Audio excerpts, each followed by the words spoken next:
Donc les Key Enabling Technologies signifient en français technologie clé générique.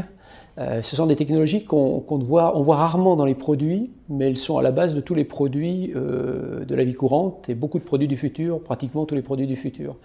Si on prend un exemple qui est celui du smartphone et de l'iPad, le succès de ces deux produits est lié d'une part à la capacité de la microélectronique, qui est une Key Enabling Technology, de réaliser des puces extrêmement complexes, capables de traiter l'information, de la stocker et d'être le moteur de ces produits.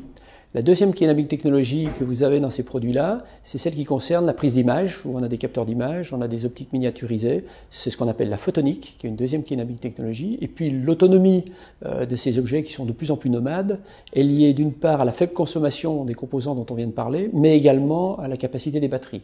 Or les batteries de nouvelle génération extrêmement performantes utilisent des matériaux très avancés, et ces matériaux très avancés sont une troisième Key Enabling Technologies. Donc aujourd'hui, pas de smartphone, pas d'iPad, si on ne maîtrise pas ces technologies de base. Or, aujourd'hui, vous constatez très bien que la plupart de ces produits proviennent maintenant d'Asie ou des Asies, que ce soit le Japon, que ce soit Taïwan, que ce soit la Chine ou que ce soit la Corée. Mais un certain nombre de produits, même s'ils ne sont pas réalisés aux États-Unis, sont encore des produits américains. On peut citer le cas d'Apple. Et vous voyez bien également que malgré le fait que l'Europe ait été très déterminante dans le passé sur le GSM, avec les premières générations de téléphones portables, Nokia, qui a représenté pratiquement 50% du marché mondial, est aujourd'hui en train de disparaître de ce marché. Pourquoi? Parce que les technologies ont beaucoup évolué et on n'a pas su obligatoirement suivre l'évolution rapide de ces technologies-là. Nous avons donc perdu cette capacité à produire ces technologies très avancées. Ce qui veut dire qu'il y a un impact direct sur l'emploi, il y a un impact direct sur la valeur économique des systèmes. On importe des objets 100% réalisés à l'extérieur, alors qu'on pourrait réaliser une partie, mais surtout une certaine perte de compétences dans le manufacturing qui peut à terme affecter également nos capacités à faire une recherche appliquée de très bonne qualité.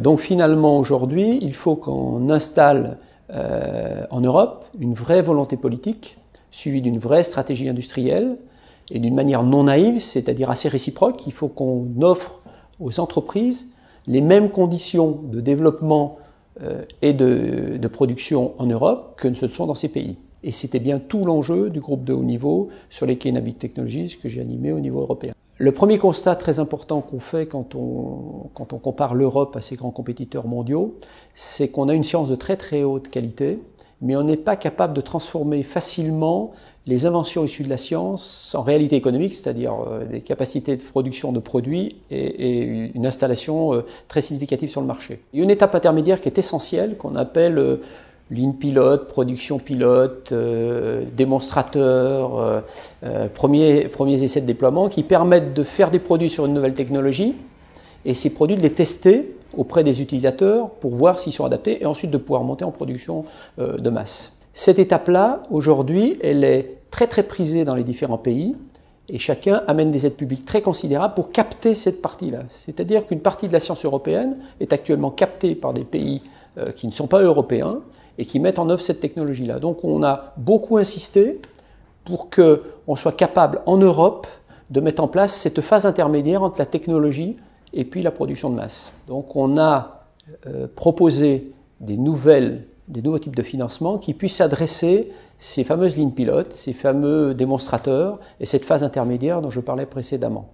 L'idée étant d'être capable de reproduire ou de produire plus en Europe ces nouvelles technologies génériques qui seront extrêmement compétitives, qu'on retrouvera dans la plupart des objets de la vie courante. On ne peut pas imaginer que l'Europe ne dispose pas de capacités de fabrication de matériaux avancés et de batteries qui seront le cœur de véhicules électriques et une grande partie de véhicules hybrides. En conclusion, l'Europe dispose d'atouts énormes dans le domaine de la science, c'est très créative, apporte beaucoup d'inventions. Encore faut-il transformer ces inventions en réalité économique, c'est-à-dire de la richesse et de la création d'emplois. Et si on reprend un exemple de reconquête très forte, c'est celui de l'aéronautique, avec une société comme Airbus, qui est devenue le premier ou le deuxième mondial. La compétition est très serrée à ce niveau-là, en maîtrisant beaucoup de technologies. Il est clair que l'Europe, pour les produits de demain, aura besoin de faire la même chose. On peut reconquérir des parts de marché. Encore faut-il que l'Europe, au sens large, la Commission, puisse aider les États, puisse aider les acteurs à être plus compétitifs dans un respect de la réciprocité par rapport aux autres grands blocs mondiaux, que ce soit l'Asie ou que ce soit les États-Unis. C'était tout l'enjeu de ce groupe de haut niveau. On a essayé de faire bouger les lignes. Je pense qu'on y arrivait, donc on offre de nouvelles possibilités à beaucoup d'acteurs industriels européens. L'Académie m'a demandé, en tant qu'académicien, en tant que président du groupe de haut niveau qui a traité ce sujet-là à l'Europe, de venir présenter le diagnostic qu'on a fait sur l'Europe, les mesures qu'on a proposées, et voir quelle peut être la déclinaison au niveau d'un pays comme la France, de manière à avoir l'ensemble des académiciens qui puissent nous aider pour faire en sorte que la France enclenche un certain nombre d'actions qui déclinent ce plan européen au niveau national.